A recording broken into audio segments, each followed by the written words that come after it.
Hey there, everybody, and welcome to this quick start guide on realistic thinking. I'm your host, Dr. Elise Snipes. Realistic thinking involves making a realistic assessment of situations, setting reasonable goals, and reasonable expectations. We can start this process through wise mind thinking. It is hard to have a realistic assessment of situations when we are in our emotional mind. It's important to be able to downregulate our emotional reactions to situations and to non-judgmentally accept what's going on in the current situation, assess what's going on in the situation. Then we can make decisions about, okay, how do I proceed? Wise mind thinking is the first step, and that's one of those standard tools from dialectical behavior therapy that is really essential for making effective, informed decisions. The next technique or skill you might employ is using context. We experience a lot of things over the years, but the context is never the same. The relationship that you got into 3 years ago is different than the relationship that you're getting into now. Not only is the person different, you are different. The environment's different. So it's important to examine what's going on in this situation at this point in time. Now, yes, stuff happened in the past that may inform your decisions. You may have had bad relationships in the past, or bad jobs, or good ones even. And you learn from those in order to help you create future situations that are safer, more fulfilling, more rewarding. Examine facts versus emotions. Fact-based thinking is more realistic than emotion-based thinking. Emotions have a place. We definitely want to integrate our emotions with what we're doing. We want to choose what is the best option for us at this point in time. Now, sometimes there's no clear, this is the best thing to do all the time for everybody. Most of the time that doesn't actually happen. So you're going to balance in this situation at this point in time what makes the most logical sense and what will make me the happiest. Where can I find the best compromise?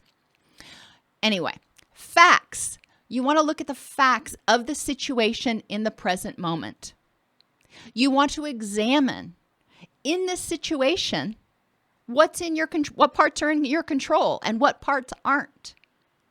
And then research or think about what your solutions are. I usually give the example of snakes when I talk about realistic assessment. You may be on a hiking trail, and there's this snake in the middle of the hiking trail just sunning itself. Now, you may initially get very anxious about it. But let's go back to realistic assessment. What's a realistic assessment of that situation? Well, let's look at the snake. He's almost asleep. He's just kind of sunning himself. He's all chill. What are the facts? What are the chances supporting the notion that this snake is just poised and ready to strike at me? Well, at this point, there's no evidence for that. He's all but in a little sunbathing coma. Looking at the snake, based on what I know about poisonous snakes in this area, what are the chances that this snake is poisonous and or aggressive? Going with facts. Emotionally, my mind says snake, danger.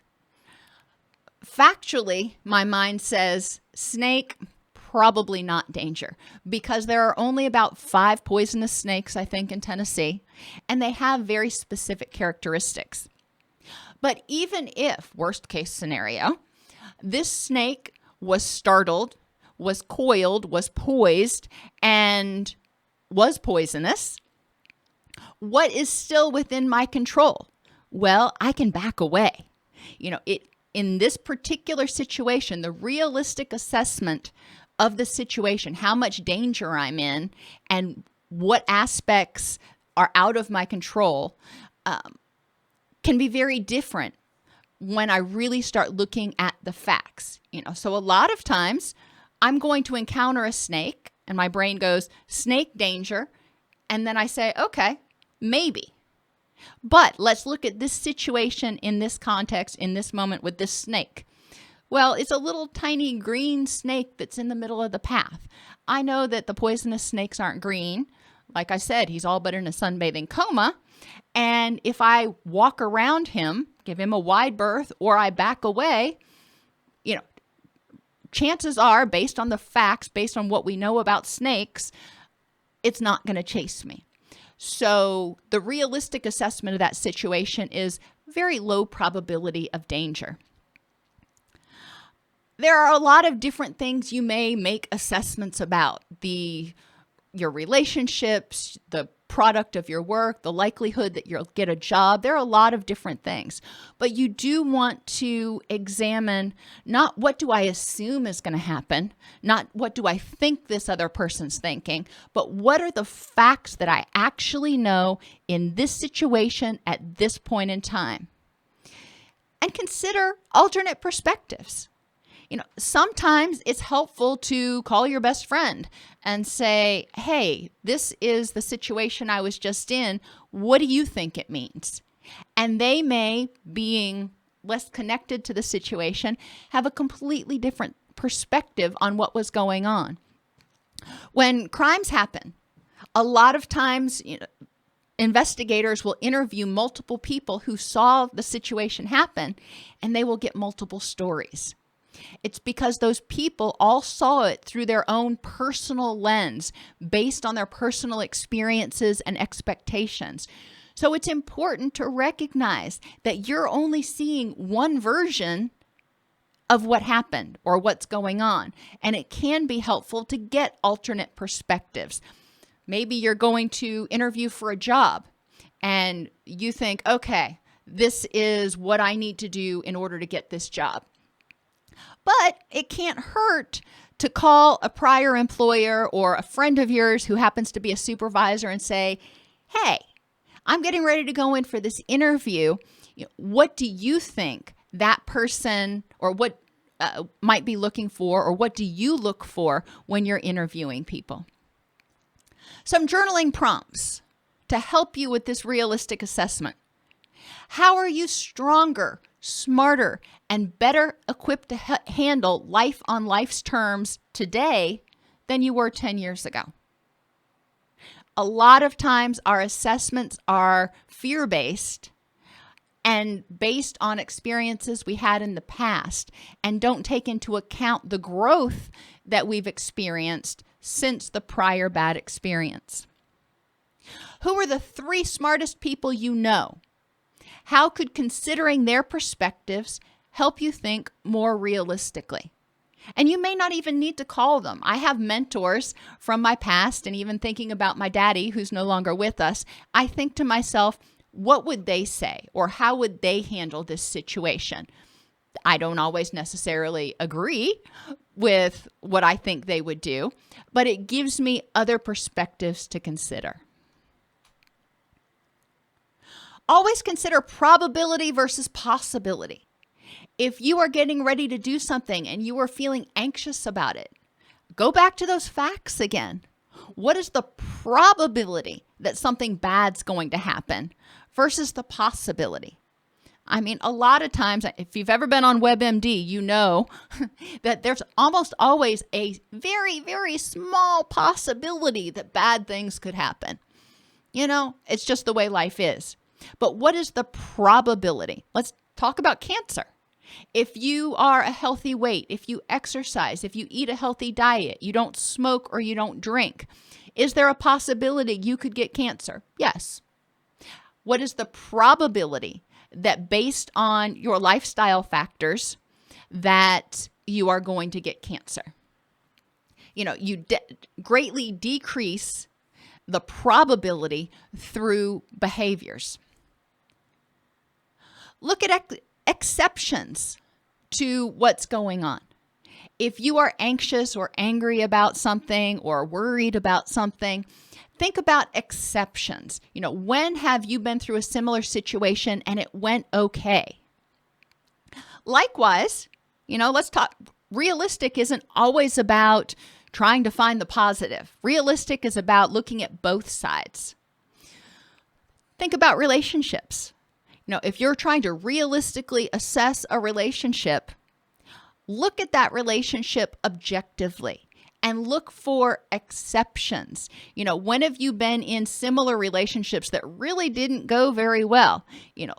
You're looking for exceptions to your belief, to your hope that this is going to be the perfect storybook relationship. But let's look at times when you've been in similar situations. When has it not worked out so well? So it's important to make sure you're looking at both sides of the picture, for and against, whether you're hoping for a positive thing or you're worried that the negative is going to happen. Examine both sides of the argument.